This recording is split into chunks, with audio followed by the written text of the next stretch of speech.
காசு தானே பழகா. அம்மா இப்பவும் சொல்லற நான் உனக்கு குடுக்கறேன். குடுக்கறேன்னா யாரு எப்ப குடுக்கறது? பொண்ணுகிட்ட இப்போதைக்கு குடுக்க முடியும் இல்ல அவருக்கு. ஆத்தா இன்னைக்கு நான் குடுத்துட்டேன், நாளைக்கு உனக்கு குடுப்பா. நீ வாங்கிட்டு போ பலகா, அவசரப்படாத. எத்தனை நாள்? 3ஆம் தேதியில இருந்தா? ஆமா பலகா, 3ஆம் தேதி விடு.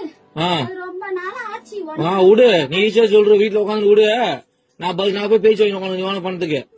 நீ ஏன் பதில் சொல்ற? அம்மா நான் சொல்றேன். சொல்ல பதில். என் பொண்ணுக்கு ஆத்தா நான் குடுத்துட்டேன். என் பொண்ணு கையெல்லாம் உன் கைக்கு வந்ததுக்கு அப்புறம் கொடுக்க வேண்டிய இடத்துல குடுத்துக்க பாலா. எப்போ வரும்? என் பொண்ணு கையில இருந்து பணம் எப்ப நீ வாங்குறியோ அப்ப உன் கைக்கு வந்து சேரும். இது பேர் பதிலா? ஆத்தா நான் சொல்றது அதுதானம்மா. என்ன சொல்ற ஆத்தா?